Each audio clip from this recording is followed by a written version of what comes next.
A night to remember. We all know,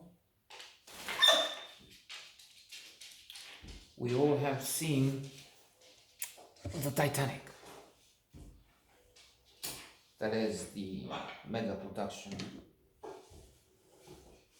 of James Cameron, the man who infamously said, "I'm king of the world, on top of the world." Um, One of the most gifted filmmakers, of course, and successful. Titanic was the first one to break not just the barrier of, I don't know, a box office, a billion, but so much more. Then, of course, we have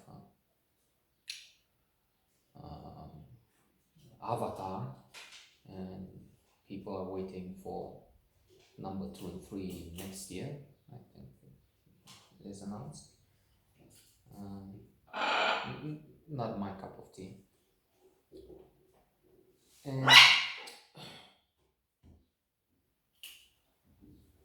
if we have a lot to admire, really, in Cameron's Titanic, the determination, the fact that I've read he pushed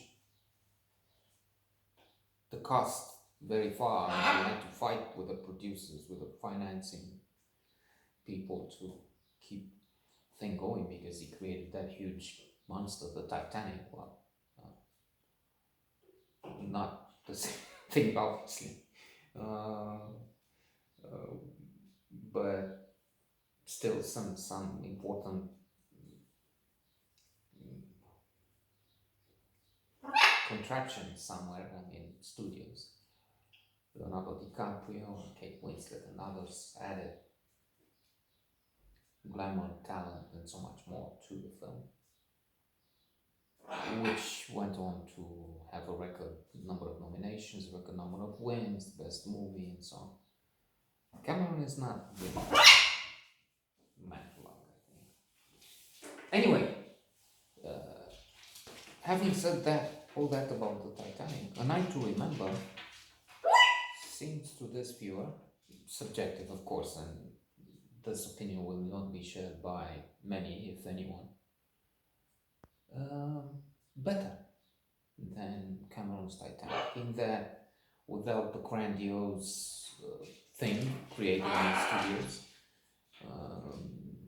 water falling things, and means that were not available for this production, which is what, maybe 70 years old,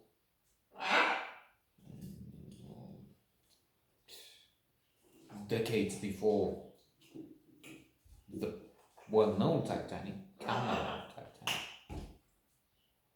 So they didn't have the means, but still there is a deeper sense of tragedy. There is more to the human aspect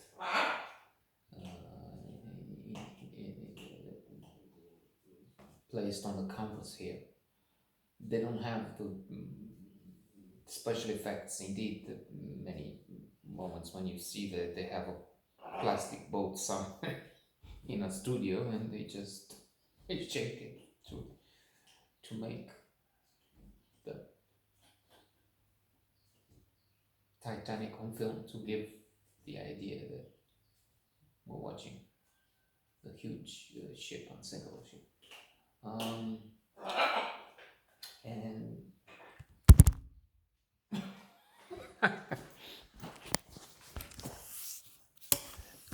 sorry for that. We don't have, speaking of special effects and technological means, we don't have a very good cameraman, but we have color television and McCalls. That was a joke. Speaking in communist days, it was also for Africa. All of us emerging economies of third world countries, as they called us, or banana republics. We didn't have this, we didn't have that, we didn't have food, we didn't have electricity because they cut it off. But we have color television. Even that was with Ceausescu, that was 2 hours a day, and it was colored shit. But anyway, so it's black and white, by the way, and I do remember. And which also increases, I guess, the darkness of the subject, the terror of the humans that have to get on a few boats, fewer than they needed, and then there's a chaos, this anarchy, this hysteria in corners. They have that ship which is so close, they can see each other, but you also have this stupidity. I don't remember seeing this in the Titanic, but then I wasn't really overwhelmed. Oh, it's such a gigantic thing that maybe it dumped some emotions, some senses, I don't know. But in this one, I was shocked by the fact that they have this ship. There's the Titanic, and there's this ship which is so close. As I said, they can see each other.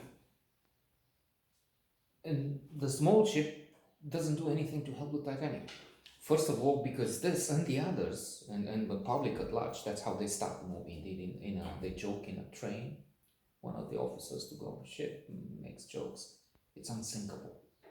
It's in the newspaper. Unsinkable. Well, that was the idea. So they didn't think this can happen. And this ship, which is close, knows this idea that this is a giant ship which nothing will take down. So they don't think anything is happening. I think I remember they cut off the electricity or something. The man with the communication, in charge with communication, is asleep or something. So he doesn't get it. And when they start shooting rockets for these threats to attract attention for Gypsum, they just think they're communicating with another ship from that company. They dismiss totally. They don't have it in their mind, that notion that this ship can be in trouble. So they just watch the rockets go up and the California ship, the Carpathia, because we're near the Carpathians. The Carpathia comes to the rescue, and then I guess about 700 people are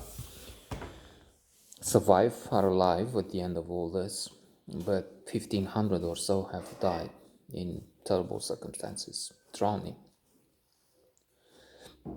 in cold, frozen, women, men and children.